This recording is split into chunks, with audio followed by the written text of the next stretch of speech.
Live from Orlando, Florida, you're listening to the Orlando Magic HQ podcast, the voice of Magic fans.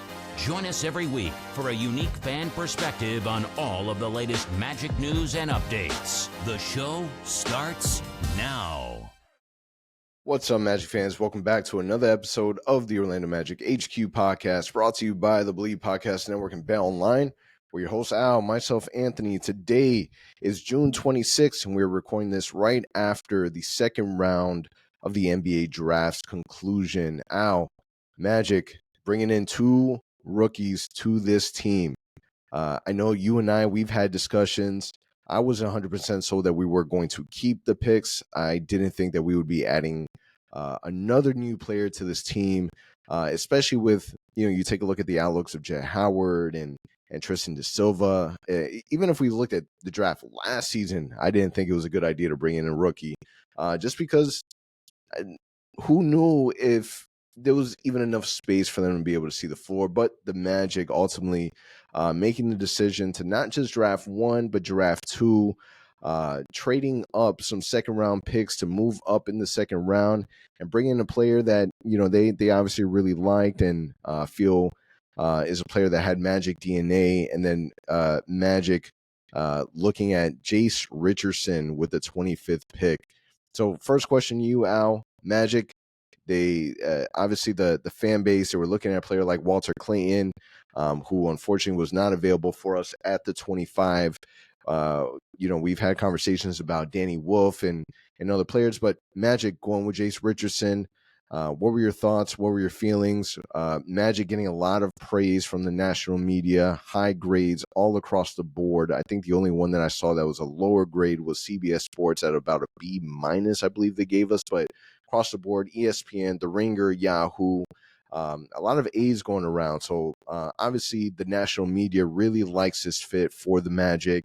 And there's a lot of excitement from the fan base. So what are your quick thoughts and your initial reaction when you heard Jace Richardson's name when the Magic selected at 25?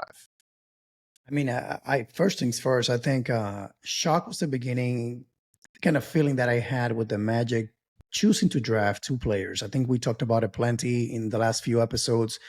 Really didn't think the Magic were going to pick two rookies. I actually expected them to trade all the picks and get an upgrade, maybe via trade. A veteran that can kind of help us now since we're in this mindset of winning now. So that was my first reaction. Like, wait, time out. The draft just ended. We actually walked away with two rookies. A bit of shock there. But looking back at it, to your point, Jace Richardson, it's a kid that's going to help us right away. He's a kid that is a great shooter, a great scorer, a lefty, Jason Richardson's son. So how can you not like that?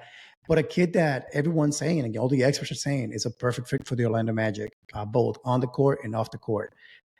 He brings a lot of what we need: playmaking, shot creation, great shooter. The only downside is the height. So that was the issue for him during the draft combine. He measured, I think, 6 feet without shoes. That was a red flag for a lot of teams. Like, how is he going to be able to defend at the NBA level? Although he plays hard on defense, is the height going to be a problem? And that kind of scares some teams.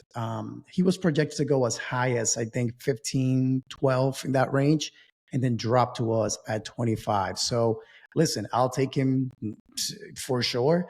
It reminds me a little bit of the Cole Anthony pick, although stats-wise, he looks a lot better on paper than Cole Anthony did coming out of college. Again, he brings what we need.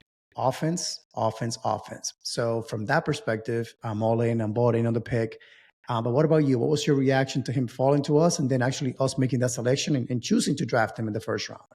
Yeah, so for me, this is going to be one of those wait and see, right? There's a lot of people that are extremely high on Jace Richardson. For me personally, it's wait and see. I have no idea how much we're really going to expect from Jace Richardson. We are obviously having some conversations with people from our Patreon who believe that he's going to be a big part of our rotation. I can see that happening, but again, wait and see. Magic are in a win now mode.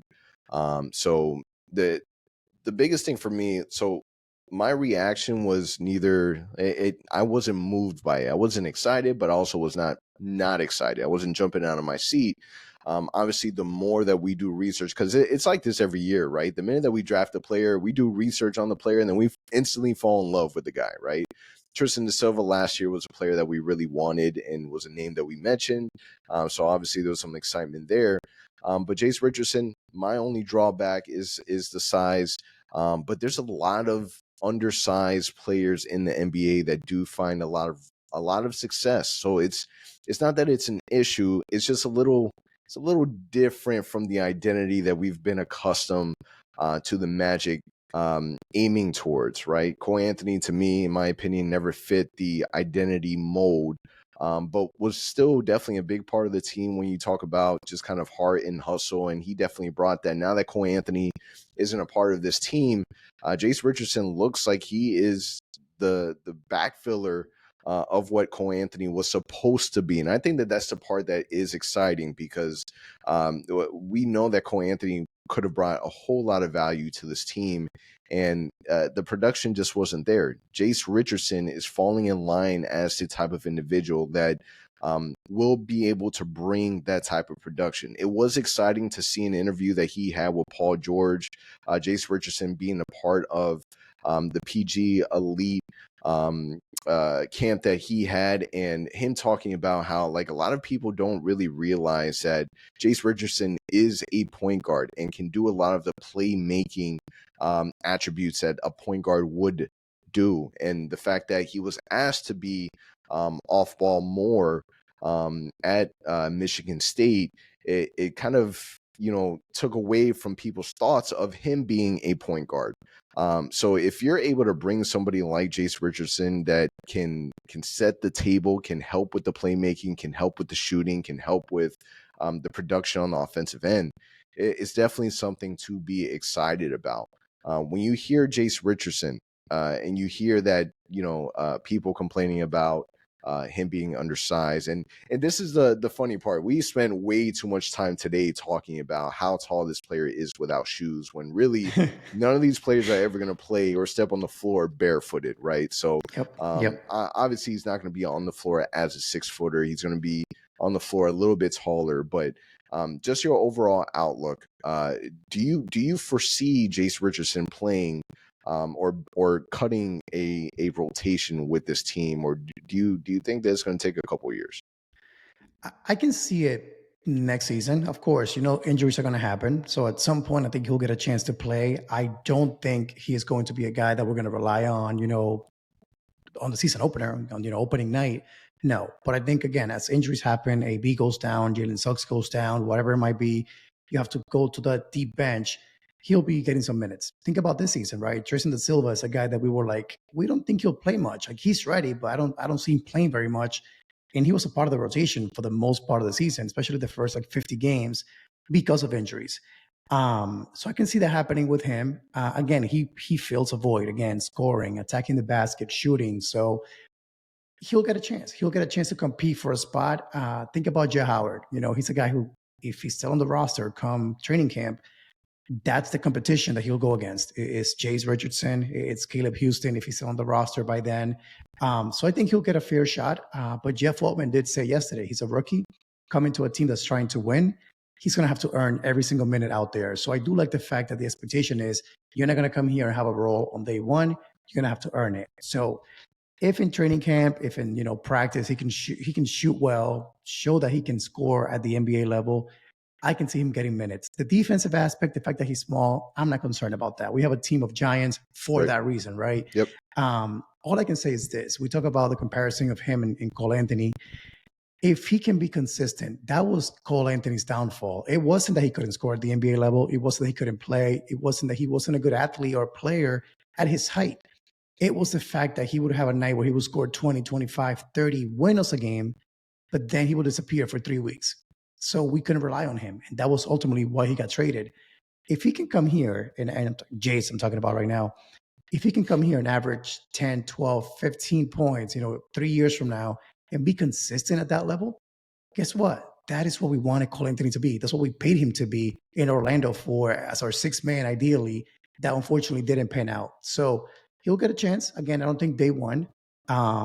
More moves to come. But I will say, man, coming out of this draft and hearing guys like Kevin O'Connor say this is a dream fit for the Orlando Magic. Seeing so many A+, A-, high B grades for the Orlando Magic in a draft.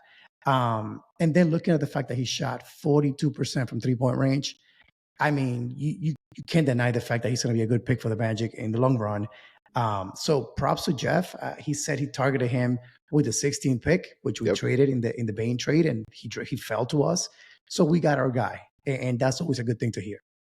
Yeah. So, and I'm glad that you brought that up, because it's awesome to hear that this was a player that they were looking at utilizing the 16th pick with. So the fact that he was available, I'm sure, was huge for the Magic front office. But it makes me also wonder if Walter Clayton Jr. was available at 25. We obviously know that he wasn't, but if he was available, right, would they still have gone with Jace Richardson? Right? It's always one of those. Was he really our guy? Obviously, this was a player that the Magic shown interest in, and hearing the his press conference, small press conference afterwards, and hearing him speak, he obviously sounds like a Orlando Magic guy. He seems high character. He talked about how he remembers being in Orlando, remembers his dad talking highly about the organization, and how excited he is to get acclimated and start, getting to work. But it makes me wonder is if Walter Clayton was available, if that would have been the route that they would have went with, right? But ultimately, we will never know. Jace Richardson will be wearing number 11. Ooh, scary. I feel like it gives me a little PTSD. He'll be wearing number 11 for the Orlando Magic. And people are talking about Jace Richardson might just be the biggest sleeper in the draft. Like, don't be surprised if we're getting more production than what we're expecting from him. And I do like the fact that this adds additional pressure to Jet Howard, to Anthony Black, to our young guys, that they're going to have to make sure that they don't let this Jace Richardson kind of push them off to the side and take away their minutes, because there's only so many minutes that we're able to put on for these guys. I don't expect the Orlando Magic to go out there and keep playing 12 players a night. Like, at some point, they're going to have to bring down that rotation a bit. And I think that there's going to be some really healthy competition. And if iron sharpens iron, this is easily the best way to do it. And from the highlights that we've seen, from the scouting reports that we've read, there's a lot to be excited about. And I think that the concerns that everybody has in terms of his size will easily be forgotten.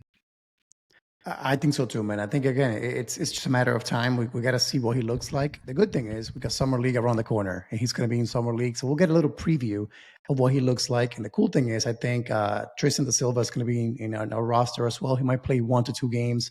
So seeing him out there, do we see Jet Howard again? We don't know. We'll see what happens there. But every game, I think that it should be fun to see, again, Jace out there with TDS, with potentially Jet Howard as well. But I think, again, I like the pick. I can't say that I'm upset by it. I was actually pretty excited. And I always, in my mind, thought if Walter is not there at 25, he would be my guy, that he was my backup plan. So the fact that, again, Walter wasn't there, it wasn't really a choice. He didn't go to Miami, thankfully. Guess what? Make this pick and just run with it. Yeah, so the Orlando Magic announcing that they will be hosting a press conference Friday at 12 p.m. So it's going to be awesome to be able to continue to hear a little bit more from Jace Richardson. And then the Magic, second round of the NBA draft. The Magic moving up and acquiring the 32nd pick from Boston, trading away number 46, number 47 from this year, and the 2026 second rounder most favorable of Detroit, Milwaukee, Orlando, and the 2027 second round most favorable of Orlando and Boston. So Magic giving up a lot to move up to the 32nd pick and drafting Noah Penda from France. This was a player that Jeff Wellman came out and said that they had an opportunity to be able to bring him in for a workout, got a chance to get to know him on the court, off the court. And it's a player that has Magic DNA. So not the best shooter, right? But this is somebody that is a big body, 6'8", 245 pounds, can put the ball on the floor, can play defense, defend multiple positions, and it's a player that the front office seemed really high on. So, question to you is, when you heard Penda's name, or you heard the Magic moving up to be able to select this player, did that make you feel good that the Magic consolidating that draft pick and being aggressive, giving up that many second round picks, obviously to move up is not, it's a tough decision to make, but the Magic, again, getting aggressive and getting a player that they really wanted? So I think that that's the part I want to really focus on, is the fact that this is a guy they really wanted. And again, Jeff came out afterwards and said we had targeted him with the 25th pick. So according to what Jeff is telling us, he got two guys that he expected to draft at 16 and at 25. So had they not made the Desmond Bain trade, these were the guys he wanted to draft according to him. So the fact that we were able to get them at 25 and now 31, again, it's a win in my eyes. This is the perfect in Jeff we trust pick. Why do I say that? I don't know the kid. I'll be honest with you. That was my reaction. Like, who? I was super excited when I saw them being aggressive and move up, because we, for years, have been asking the Magic, hey, move up in the draft, get somebody cheap in the second round, get your guy. And they haven't done that. They trade the picks for cash. They trade the pick for future seconds. We're like, what is going on? For once, make the move. Well, guess what? They made it this year. The problem is we don't know who this guy is. Like, based on what I did, thank you ChatGPT, thank you Google, thank you YouTube, found out great defender, really big body, 6'8" and a half, 6'9", 250 almost, great defender, spotty shooter, not very consistent, but he made the All-Star game in the French first tier league. That's, again, the best league in France. It was an All-Star. He made I think the rookie All-Star game. He might have won the MVP, I believe. So by that, I mean someone who comes from a great league that's produced a lot of NBA talent to make the All-Star game there, to be a young guy and play well in that league. The future must be bright. We know France is produced a lot of NBA players recently. He may be, again, the next big guy to come out of France. We don't know much about him, but based on what experts are saying, he's a guy that projects to be a solid player, at least defensively in the NBA, a winner. So if that is the case, it basically says we're drafting an older guy who may be ready to contribute immediately at the NBA level, play solid defense. What does it sound like to you? It's the perfect Magic player. I think this was Jeff's compromise. We'll draft a short, offensive-minded guy, but let me get my guy in the second round who's, long arms, defensive-minded. The only confusing part is I thought we're over with those days of like the 3-and-D guys, the lengthy dudes. I thought we were going to go more for an offensive-minded, like the best shooter available in the second round, maybe. That was my hope. Unfortunately, we didn't. But again, I'm going to trust Jeff in this one. I talked about it plenty in our chat there that we have, and I said it not my favorite pick. But again, I'm going to trust Jeff because he did say that this was a guy that they targeted at the 25th pick. And people are saying that he should have been a first-round pick. In the top 2018 range, he dropped to us. So again, let's see how it pans out. But what about you? What was your reaction when you heard the news? Yeah, same. I wasn't familiar with the player at all. Not mad of the draft pick. Again, I would prefer that the Magic get aggressive and go move up to be able to get a player that they want, right? I thought it was pretty neat that this was a draft pick that Boston was looking to draft Fleming with, but he was obviously taken 31st. So Boston making a quick pivot, and the Magic were able to take advantage of that opportunity. So when he was drafted, hearing Jay Bilas say, this is a player that will be on an NBA roster. Like he will play for the NBA team, and this isn't a stash. This isn't someone that we're going to throw in the G League. We might potentially throw him in the G League, but this is someone that's expected to be on the roster. I thought was interesting because you think about him, you think about Jay Richardson. These are all cheap contracts. So what do the Magic have up their sleeves? Again, adding two additional rookies to an already young team is not necessarily the recipe of success that I was expecting when it comes to winning now. But again, cheap contracts. Magic obviously getting aggressive with bringing in Desmond Bane. We have free agency right around the corner.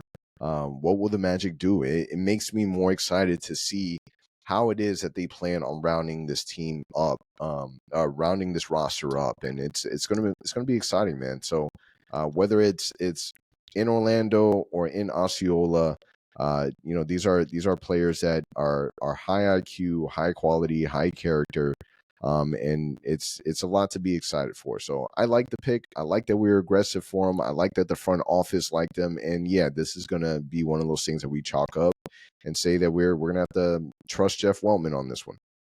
Yeah, and I will say that the cool thing is that they did announce already that he will be on the roster. Like he's coming over from France. Apparently, some teams wanted him to stash him in France a year or two more, and apparently the Magic are not doing that. So he will be on the roster. He's being introduced to the media tomorrow, so that means that he will be on the roster.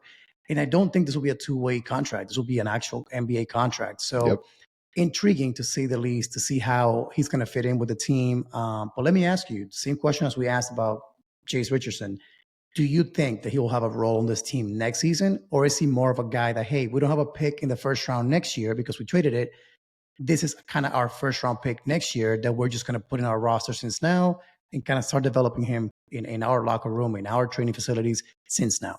Yeah, I mean, listen, I've never been a fan of the way that we utilize our two-way. I feel like, that's an opportunity for us to really develop specific players. And obviously, this might be a player that we don't put in the two-way, but I like that we have young players that they're looking to build up. You talk about, a lot of these other teams have gotten really lucky with their picks in the second round, and these are key players that have, contributed a lot to this team. You look at the Draymond Greens, you look at the Nikola Jokic, you look at all these, and I'm not saying that this is a player that's going to be that, but if he's able to bring in something to be able to help this team, and you got him from the second round, like this was a whole point that this was one of the benefits that we were supposed to get from Jeff Weltman and John Hammond. They were supposed to be the ones that are able to find, the needle in the haystack, and this is looking like an opportunity for us to really judge them and see if they're really strong with their scouting. They talked about going international and seeing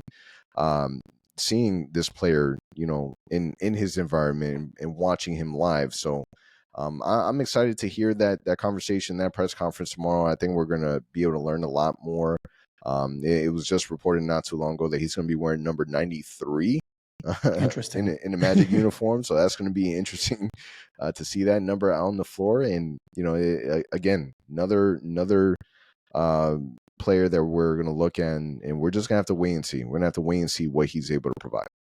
Yeah, exciting stuff, man. At least, again, the Magic keeps surprising us. I think when we talked about acquiring Desmond Bane, came out of nowhere. Like, again, I personally, the more I think about it, like, really, like, he's really our player now. Like, that came out of the left field. Did not expect that move. Thank you, Jeff, for making it happen. And now the draft. We expected to make moves, not really draft any rookies. If anything, one. And yeah, here we are. We were aggressive. We drafted the guy we wanted at 25, the guy we wanted at 31. So again, the Magic keep impressing us and making decisions that, again, we were not expecting. And guess what? That's what we've been wanting from this team all along, this front office, to make moves, to make us a contender, a winner in the East. The fun part is Monday, free agency is going to start. So we'll see what happens between now and Monday, any trades that may develop. Otherwise, we may see another guy or two get picked up in free agency. So fun times ahead, that's for sure. Yeah, it's so funny when any time that we draft the second round player, I always tell myself, in this instance, Noah drafted number 32, but if the 31 players before him were born just a year earlier or a year later, we'd have another number one pick, right? Is that the way that works? Maybe, probably pretty much, yeah. So Magic still, over the next 7 years, we still own 9 second round picks and 4 first rounds. So, even though we're giving up, so many first round picks for the Desmond trade and obviously this transaction where we're giving up a lot of second picks, like we still have a lot of future assets at our disposal. So, man, Jace Richardson, Noah Penda, addition, more young guys being added. to this team. And just when you thought that, we're going to have a little bit of a break in the off season, no, we end up adding two young guys who are going to be part of the summer league, and the Magic, they're going to be active, man. So appreciate everyone for listening. Give us your thoughts and comments of the NBA draft. Your thoughts on Jace Richardson, your thoughts on Noah Penda. We'd love to get some feedback. And on that note is a wrap. I appreciate everyone for listening, and we'll catch you guys on the next one. For all the latest Magic news and updates, visit OrlandoMagicHQ.com and follow us on Instagram at Orlando Magic HQ and on Twitter at OMagicHQ. Also, remember to subscribe to our YouTube channel and subscribe and leave a 5-star review on your favorite listening platform.